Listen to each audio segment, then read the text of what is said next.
नमस्कार, बहुत स्वागत है आप सभी का स्वराज एक्सप्रेस एसएमबीसी में। और इस वक्त देवभूमि एक्सप्रेस के साथ मैं हूं रश्मिवारी।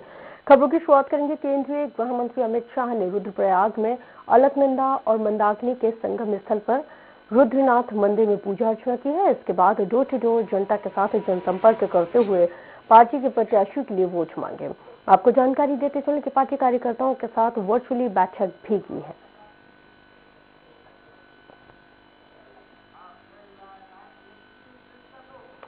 तो रुद्रप्रयाग में गृह मंत्री अमित शाह महिला समूह एवं अनुसूचित जाति समाज बैठक को इस दौरान संबोधित करते हुए भारतीय जनता पार्टी की नेतृत्व की सरकार ने की है।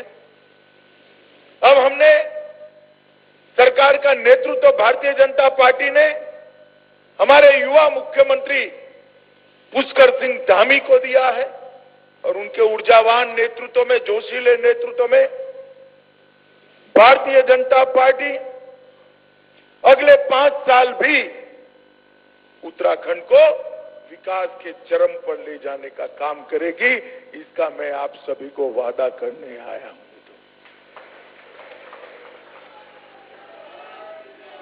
एक और हरकता है जिनकी सरकार आपने देखी है, घपले, घोटाले, स्ट्रिंग ऑपरेशन, ना जाने क्या क्या करते थे। और दूसरी ओर भारतीय जनता पार्टी की सरकार जिसने ये देवभूमि को, वीर भूमि को विकास की नई ऊंचाइयों तक ले जाने का काम किया। यह आजादी के अमृत महोत्सव का वर्ष, इस वर्ष हमारी आजादी को 75 साल समाप्त हो रहे हैं। मित्रों, ये 75 साल के अमृत महोत्सव में जिस उत्तराखंड को भारतीय जनता पार्टी के नेता, हमारे पूर्व प्रधानमंत्री श्रद्धेय अटल जी ने बनाया था, मोदी जी ने संवारा है, उसको देश का नंबर 1 राज्य बनाने के लिए आपके आशीर्वाद की जरूरत है। उत्तराखंड की रचना के वक्त भी अजरकता बड़े बड़े भाषण करते हैं। मैं उनको कहना चाहता हूं कि जब ये वीर भूमि के युवा, ये देवभूमि के युवा अपने अधिकार के लिए, न्याय के लिए संघर्ष कर रहे थे, गोलियां किसने चलाई थी? कांग्रेस पार्टी ने चलाई थी। कांग्रेस पार्टी ने उत्तराखंड का कभी समर्थन नहीं किया। रामपुर तिराहे की घटना को आज भी उत्तराखंड का युवा भूला नहीं सकता है। कई युवाओं ने अपनी जान गंवाई और उत्तराखंड की रचना करने का काम देश के उस वक्त के प्रधानमंत्री, हमारे प्रिय नेता अटल बिहारी वाजपेयी ने किया और उत्तराखंड को संवारने का काम अब नरेंद्र मोदी जी कर। वाजपेयी जी ने बनाया और मोदी जी संवार रहे। मित्रों, ये भारतीय जनता पार्टी की सरकार आज मेरे सामने मातृशक्ति बैठी है। मैं बहुत गौरव और अंतःकरण के भाव से उत्तराखंड की मातृशक्ति को प्रणाम करना चाहता हूं, क्योंकि आपने सिंचे हुए संस्कारों के कारण ही देश की सुरक्षा के साथ जुड़े हुए सब इकाइयों में सबसे ज्यादा युवा अगर देश के लिए हथियार उठाकर सीमा पर तैनात है तो मेरी मातृशक्ति के दिए हुए संस्कार ही इसका कारण है। सबसे ज्यादा बलिदान अगर किसी ने देश की रक्षा के लिए दिया है तो उत्तराखंड के जवानों ने दिया है। यही मातृशक्ति के आशीर्वाद और संस्कार उनको देश की रक्षा करने के लिए दिए। मित्रों, भारतीय जनता पार्टी की नरेंद्र मोदी जी के नेतृत्व में जो सरकार चल रही है, उसने देश की मातृशक्ति के लिए ढेर सारे काम किए और उत्तराखंड की सरकार ने भी ढेर सारे काम किए। मित्रों, सबसे बड़ा काम नरेंद्र मोदी जी ने किया है कि बच्चियों को जन्म लेने से पहले ही मार दिया जाता था। मोदी जी ने बेटी बचाओ, बेटी पढ़ाओ का नारा दिया और आज जन्म का दर बच्चों जितना ही बच्चियों का भी होने जा रहा है। कुप्रथाओं के कारण बच्चे को कोख में ही मार देते थे। इससे ज्यादा जघन्य बात क्या हो सकती है। मोदी जी ने सरकार चलाने के साथ साथ जन जागृति भी चलाई, लोगों को जोड़ा, माताओं को जोड़ा, भाइयों को जोड़ा और समाज के अंदर परिवर्तन आने लगा है। आज जेंडर रेशियो लगभग बरोबर होने की दिशा में आगे बढ़ रहा है। इसके साथ साथ बेटियों को पढ़ाने के लिए भी ढेर सारी योजनाएं लाए और आज बेटियां बच्चों की तरह ही पढ़ रही है। और मोदी जी हमेशा कहते हैं, एक बेटे को पढ़ाते हैं तो एक व्यक्ति को आप पढ़ाते हो और एक बेटी को पढ़ाते हो तो पूरे परिवार को आप पढ़ाते हो। ये सम्मान बेटियों को देने का काम हमारे नेता नरेंद्र मोदी जी ने किया है। मित्रों, सरकार की योजना से देश भर में, सरकार की योजना से देश भर के अंदर निःशुल्क प्रसूति इंस्टीट्यूशनल अस्पताल के अंदर प्रसव की प्रक्रिया हो, ये सुनिश्चित करने का काम किया है। मैं सिर्फ उत्तराखंड में बात करना चाहता हूं। हमारी सरकार बनने के पहले 100 में से 50 प्रसूति इंस्टीट्यूशनल प्रसूति होती थी। आज 100 में से 89 प्रसूति इंस्टीट्यूशनलाइज हो गई है। मित्रों, इससे माता और बच्चा दोनों सुरक्षित रहते हैं और इसीलिए माता मृत्यु दर भी घटकर 31 के नीचे चला गया है और शिशु दर भी घटकर 33 के नीचे, मृत्यु दर भी 33 के नीचे गया है। और ये अद्भुत काम किया है जिसको शायद व्यक्तिगत रूप से कोई जानता नहीं है, ना इसका प्रचार हुआ है ना प्रसार हुआ है, मगर नरेंद्र मोदी जी ने हर माँ जो गर्भावस्था में है उसका चिंता करने का काम किया है। काम करने वाली बहनों को 10 सप्ताह की छुट्टी देना, जिससे वो अपने नए बच्चे का ध्यान रख सके, उसकी देखभाल कर सके। 5,000 रुपया प्रधानमंत्री मातृ वंदना योजना में उनके बैंक खाते में सीधे जमा कर दिए जाते हैं। 2 करोड़ से ज्यादा माताओं को मोदी जी ने ये 6 साल के अंदर 10,000 करोड़ रुपया माताओं के बैंक अकाउंट में सीधा पहुंचाने का काम किया है। बच्चियों को स्कूल में टॉयलेट की बड़ी तकलीफ थी, हर स्कूल में अलग टॉयलेट बनाया। सुकन्या समृद्धि योजना लाए, 2.5 करोड़ बच्चियों के अकाउंट खोले गए और इससे बच्चियां अपनी पढ़ाई लिखाई कर सके, आत्मनिर्भर हो सके, वहां तक की व्यवस्था करें। मित्रों, सबसे बड़ा मोदी जी ने काम किया है, हर गरीब के घर में शौचालय पहुंचा। मेरे अनुसूचित जाति के भाई भी सुन रहे हैं, गरीब के घर में शौचालय नहीं था। बहुत लोगों को शहर में जब कहते हैं, अरे भाई आप विकास की बात करते हो, शौचालय की बात करते हो, शौचालय में भला क्या विकास है? मैं उन लोगों को कहता हूं, आपने जिस घर में शौचालय नहीं है उस घर की महिलाओं के साथ बातचीत नहीं की है। जिस घर में शौचालय नहीं है उस घर की महिलाएं, बच्चियां, बेटियां कितनी शर्मसार होती होगी, इसकी कल्पना आपको नहीं है। आज मोदी जी ने 8 करोड़ शौचालय गरीबों में घर में बनाकर कई सारी महिलाओं को शर्म से मुक्ति दिलाने। मेरे अनुसूचित जाति के भाई भी सुन रहे हैं, कांग्रेस ने गरीबी हटाओ का नारा दिया मगर गरीबी के लिए कुछ नहीं किया। हरकता अगर कान खुले हैं तो सुन लीजिए और मेरी बात का जवाब दीजिए। कांग्रेस पार्टी की जवाहरलाल नेहरू से लेकर राहुल गांधी तक की 4 पीढ़ियों ने इस देश में शासन किया। सोनिया गांधी, मनमोहन सिंह ने भी किया। कितने गैस के कनेक्शन गरीबों के घर में बांटे थे? गैस तो शहरों के इर्द गिर्द ही सिमट कर रह गए थे। मोदी जी ने 14 करोड़ गरीब माताओं के घर में गैस का सिलेंडर भेजकर आज उन्हें धुएं से मुक्त करने का, टहनियां और कंडे जलाकर गरीब माताओं को आज आंख की रोशनी गंवानी नहीं पड़ती, वो फेफड़े के रोग से ग्रसित नहीं होती, क्योंकि उस उसके घर में गैस का सिलेंडर मोदी जी ने फ्री ऑफ कॉस्ट पहुंचा दिया है। और कांग्रेस के शासन में नहीं हुआ। और सबसे ज्यादा फ्री ऑफ कॉस्ट गैस के सिलेंडर, सबसे ज्यादा शौचालय किसके घर में पहुंचे? तो मैं धड़ल्ले से कहना चाहता हूं, हमारी दलित माताओं बहनों के घर में सबसे ज्यादा सिलेंडर पहुंचे हैं, सबसे ज्यादा शौचालय पहुंचे। और ये नरेंद्र मोदी जी ने, मित्रों, 8 करोड़ से ज्यादा, 10 करोड़ शौचालय और 13 करोड़ उज्ज्वला का कनेक्शन और 6 करोड़ घर में शुद्ध पीने का पानी गरीब के घर में, दलित के घर में, पिछड़े के घर में, आदिवासी के घर में पहुंचाने का काम भारतीय जनता पार्टी की नरेंद्र मोदी सरकार ने। भाइयों बहनों, मैं आपको पूछना चाहता हूं, मोदी जी के घर में आने के पहले घर में अगर कोई बीमारी आ जाए तो परेशानी होती थी या नहीं होती थी? मुझे बताइए कि इलाज कैसे कराएंगे? होती थी ना परेशानी।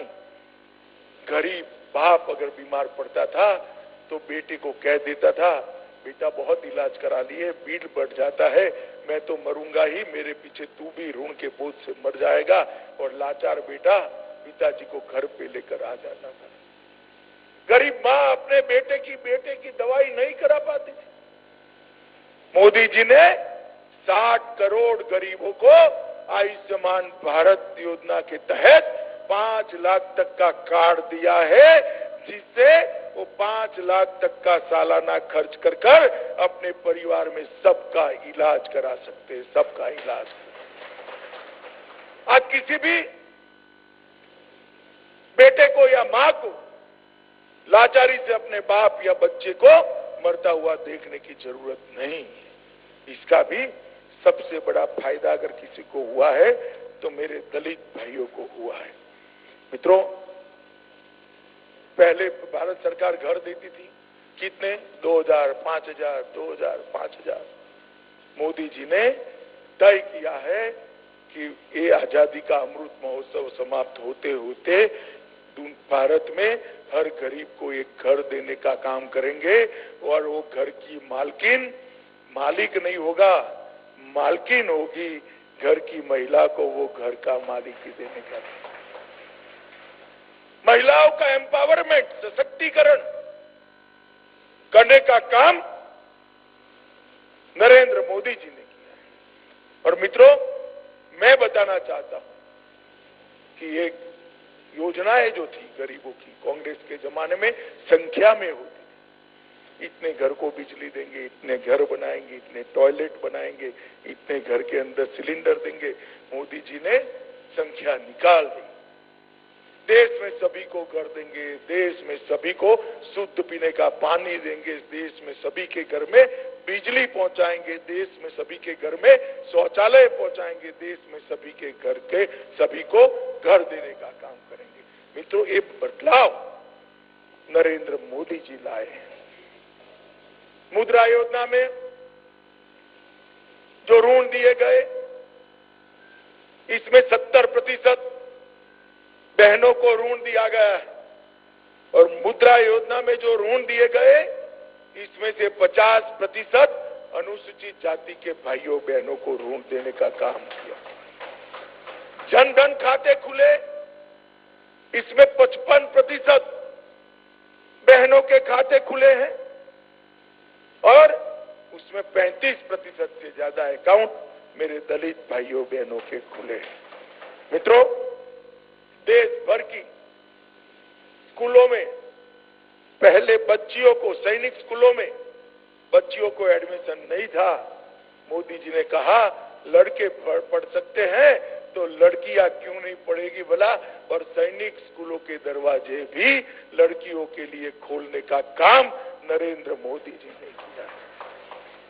मित्रों, पायलट बनना है, सेना में जाना है, एनडीए में जाना है, पहले बहनों को इजाजत नहीं थी। मोदी सरकार आने के बाद एयरफोर्स हो, नेवी हो या सेना हो, आज हमारी बेटियां भी गर्व के साथ कंधे से कंधा मिलाकर देश की रक्षा के लिए अपना संकल्प व्यक्त। महिलाओं के अत्याचार के लिए, महिलाओं पर जो अत्याचार होते थे, इसके लिए 700 से ज्यादा फास्ट ट्रैक कोर्ट बनाए गए, जिससे तुरंत ही न्याय मिल पाए।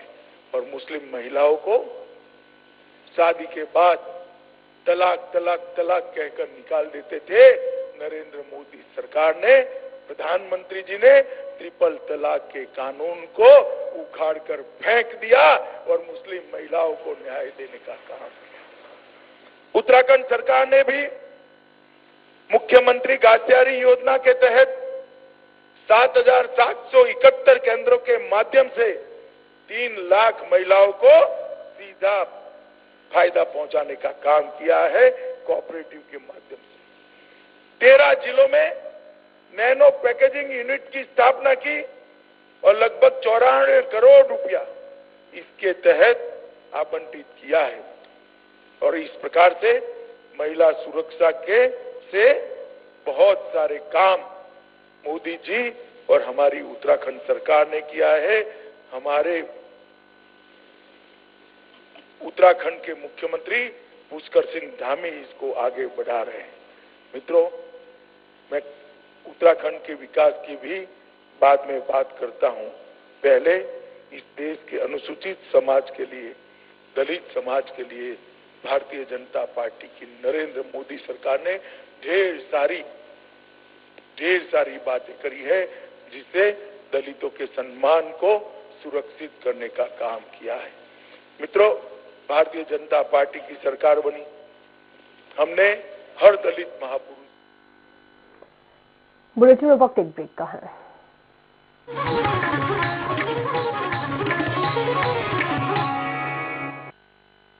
सब कुछ आजमाया और तब मैंने माना कि सिर्फ सच्ची सहेली ही है महिलाओं के उन मुश्किल दिनों की हर समस्या, जैसे कठिन दर्द, अनियमितता, खून की कमी, थकान व कमजोरी जैसी सभी प्रॉब्लम्स के लिए नंबर 1 औषधि एवं टॉनिक।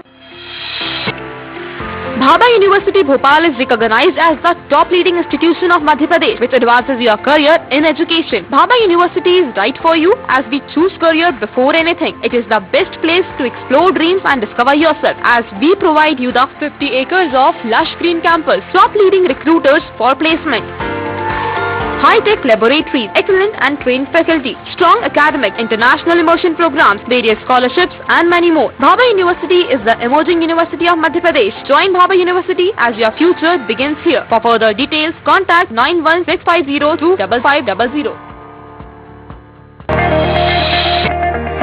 एक नाम जिसके सपने ने दिया देश को एक नया मुकाम, डॉक्टर एपीजे अब्दुल कलाम। वही मुकाम आपको दिलाएगी doctor APJ Abdul Kalam university Indore. Come aboard and nurture your talent to succeed in science and technology, humanities, social sciences, arts and sports. Join Dr. APJ Abdul Kalam University Indore. Further details, contact 180030026072. Bahujan Samaj party की राष्ट्रीय अध्यक्ष बहन कुमारी मायावती जी की उत्तर प्रदेश की जनता से appeal है कि वे सामाजिक एवं आर्थिक परिवर्तन के महानायक महात्मा ज्योतिबा फूले, छत्रपति शाहूजी महाराज, नारायण गुरु बाबा साहेब डॉक्टर भीमराव अंबेडकर व मान्यवर श्री कांशीराम जी आदि के सपनों को साकार करने तथा प्रदेश में विकास एवं कानून का राज कायम करने हेतु बीएसपी की सरकार बनाने के लिए पार्टी के सभी विधानसभा प्रत्याशियों को हाथी चुनाव चिन्ह के सामने वाले बटन को दबाकर उन्हें जरूर विजयी बनाएं।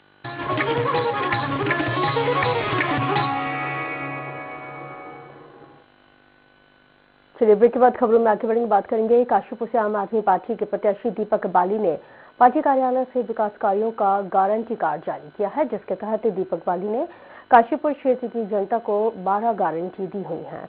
दीपक बाली ने कहा है कि दूसरे दलों ने भले ही बार बार वादे किए हों और सरकार बनने के बाद उन वादों को पूरा नहीं किया। बाली ने यह भी कहा कि काशीपुर की जनता ने अगर उन्हें अपनी सेवा करने का मौका दिया तो वो 30 दिन के भीतर काशीपुर को जिला घोषित कर देंगे। बाली ने फिर दोहराया कि जनता मेरे वादों और मुझ पर भरोसा करे और केवल एक बार मुझे सेवा करने का मौका दे। अरविंद केजरीवाल जी की इच्छा काशीपुर की सम्मानित जनता को मैंने अपनी तरफ से समर्पित किया है कि अगर काशीपुर की जनता का मुझे आशीर्वाद मिलता है तो मैं इन गारंटियों को सामने रखकर काम करूंगा। तो वहीं कालाझूंगी से कांग्रेस की महिला सचिव मंजू तिवारी ने आम आदमी पार्टी का दामन थाम लिया है। आप प्रभारी दिनेश मोहनिया ने हल्द्वानी में उन्हें पार्टी की सदस्यता दिलाई है, जबकि नैनीताल से भी हेम आर्या ने आम आदमी पार्टी को ज्वाइन किया है। इसके साथ ही दोनों को प्रत्याशी बनाया गया है। देखिए, अभी सब चीजें आज इन्होंने पार्टी ज्वाइन की है। अब इनका जो भी नाम है वो दिल्ली भेजा जाएगा और फिर बात करके जैसा भी पार्टी के उस तरह से नामांकन का बिल्कुल ठीक बात है, लेकिन जब तक पार्टी के हाईकमान से हमारे को वहां से एक बार अप्रूवल नहीं आएगा, जब तक टिकट अभी तक नहीं होती है। रुड़की के पिरान कलियार की बात की जाए तो यहां से बीजेपी ने मुनीश सैनी को अपना प्रत्याशी बनाया है। वहीं प्रत्याशी मुनीश सैनी का विरोध भी किया जाने लगा है। पूर्व प्रत्याशी जय भगवान सैनी ने भी विरोध किया है और निर्दलीय चुनावी मैदान में उतरने का ऐलान कर दिया है। इधर क्षेत्र में चुनाव प्रचार करने पहुंचे मुनीश सैनी को जनता के विरोध का भी सामना करना पड़ रहा है।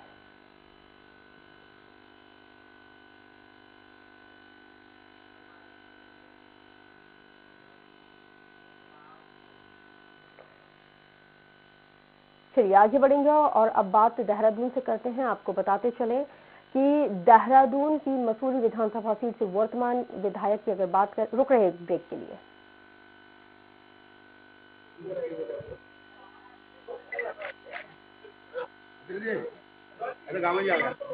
थोड़ा सा आगे अभी तक क्या बस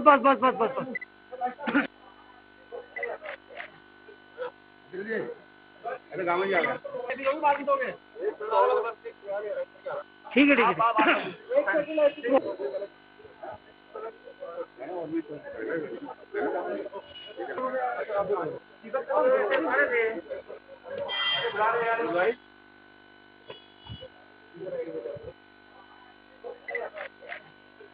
दिन 24 घंटे अपनी जनता के बीच में रहा हूं, चाहे छोटी घटना हो चाहे बड़ी घटना हो, मैं उनके बीच में रहा हूं।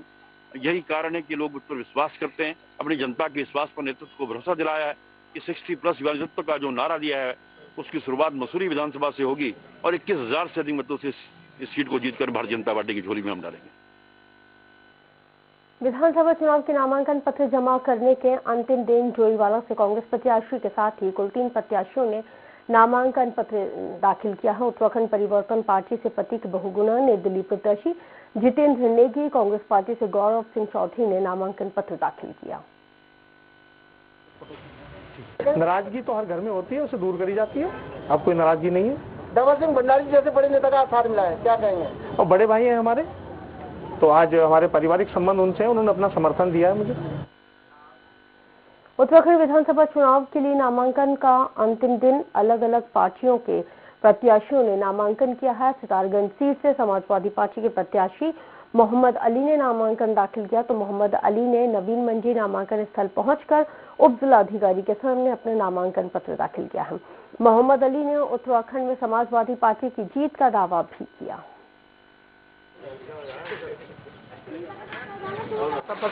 सब लड़ाई लड़ रहे हैं, उन मुद्दों के लिए हमारी भी लड़ाई है और हम उसको नए सिरे से लड़ने वाले, नए तरीके से लड़ने वाले। देखिए 70 सीटों में फुल प्रचंड से, फुल मेहनत से, पूरी ईमानदारी से लड़ रही है और ये 10 मार्च को ये पता लगेगा कि कितनी सीटों में समाजवादी पार्टी की सरकार बनती है।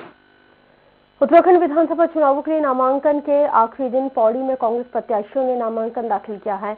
यमकेश्वर सीट से शैलेंद्र सिंह रावत और श्रीनगर सीट से पीसीसी चीफ गणेश गोदियाल ने अपना नामांकन भरा। शैलेंद्र सिंह रावत ने कहा है कि बीजेपी विधायक ने 5 साल में यमकेश्वर में एक भी विकास कार्य नहीं किया, इसलिए उन्हें अन्य सीट से टिकट मिला है। वहीं गणेश गोदियाल ने कहा है कि विधायक डॉक्टर धन सिंह के क्षेत्र में द्वेष की भावना से काम किया गया है, जिस वजह से विकास नहीं हो पाया है और जनता में भारी आक्रोश है।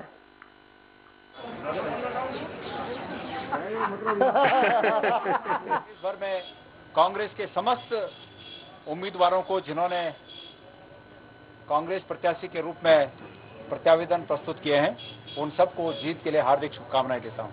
इसके लिए जनता जनार्दन की ताकत दिख रही है कि सब एक लोग एक जगह संगठित होकर जो है कांग्रेस की जीत को तय कर रहे हैं और निश्चित रूप से कांग्रेस की सरकार बनेगी तो हम सब लोग संगठित होकर जो है विकास को बहुत तेजी से गति देंगे। कालाजूंगी विधानसभा क्षेत्र से कांग्रेस प्रत्याशी महेश शर्मा ने अपना नामांकन पत्र दाखिल किया। इस दौरान महेश शर्मा ने कहा है कि कार्यकर्ताओं में जबरदस्त उत्साह है, कार्यकर्ता और जनता परिवर्तन चाहती है, चारों ओर से कांग्रेस को समर्थन प्राप्त हो रहा है। इस बार भारतीय जनता पार्टी की विदाई तय है और कांग्रेस पार्टी की जीत निश्चित है। जिले की सभी सीटों पर कांग्रेस की जीत होगी और प्रदेश में कांग्रेस की ही सरकार बनेगी। उमड़ करके आ रहे हैं, चारों ओर से समर्थन मिल रहा है और पूरे क्षेत्र में माहौल बना हुआ है कि इस बार भारतीय जनता पार्टी की विदाई और कांग्रेस पार्टी की हुकूमत बिल्कुल निश्चित तय है। नैनीताल जिले में हम कालाढूंगी ही नहीं, पूरी 6 की 6 सीटें कांग्रेस का परचम लहराएगा। रुद्रपुर से भाजपा प्रत्याशी शिव अरोड़ा ने प्रस्तावकों के साथ अपना नामांकन पत्र दाखिल किया। इससे पहले उन्होंने मंदिर गुरुद्वारे पहुंचकर माथा टेका और रुद्रपुर विधानसभा के विभिन्न कॉलोनियों में जनसंपर्क किया। उधम सिंह नगर की चर्चित सीट रुद्रपुर विधानसभा सीट से भाजपा के नए उम्मीदवार शिव अरोड़ा ने रुद्रपुर कलेक्ट्रेट स्थित कार्यालय में नामांकन करने के लिए वो पहुंचे हुए थे। इन सब के नेतृत्व में चुनाव लड़ने वाले हैं। नरेंद्र मोदी के नेतृत्व में, पुष्कर सिंह धामी जी के नेतृत्व में, अजय भट्ट जी के नेतृत्व में, मदन कौशिक जी के नेतृत्व में बहुत अच्छा चुनाव होगा। प्रचंड बहुमत के साथ रुद्रपुर विधानसभा निश्चित रूप भारतीय जनता पार्टी जीतेगी क्योंकि यह हिंदुत्व की धरती है, कमल के फूल की धरती। न्याय धर्म सभा पार्टी ने कर्णप्रयाग विधानसभा से अपने प्रत्याशी के रूप में रंजना रावत का नामांकन जमा कराया है। पार्टी के प्रदेश सचिव नरेंद्र रावत ने कहा है कि उनकी पार्टी 30 सालों से लगातार सामाजिक कार्य कर रही है। महालोकतंत्र जिसमें वोटिंग पावर जनता के पास होनी चाहिए। नेता मंत्री जज को चुनने का अधिकार हो तो उनको हटाने का भी अधिकार होना चाहिए और उनके द्वारा बनाए गए नियम नीति निर्णय को खारिज और पारित करने का अधिकार भी जनता के पास होना चाहिए। हम ये चाहते हैं कि चारों जनानों का शिक्षा, रोजगार, सुविधा सेक्टर सभी जनता को मिले और इसके लिए हम उत्तराखंड में काम कर रहे हैं और प्रचार प्रसार भी कर रहे हैं और साथ में हम सभी लोगों से गाँव-गाँव जाकर न्याय धर्म सभा का पूरा प्रचार कर रहे हैं। बुलेटिन में इतना ही, दीजिए इजाजत, नमस्कार। देश दुनिया की हर खबर के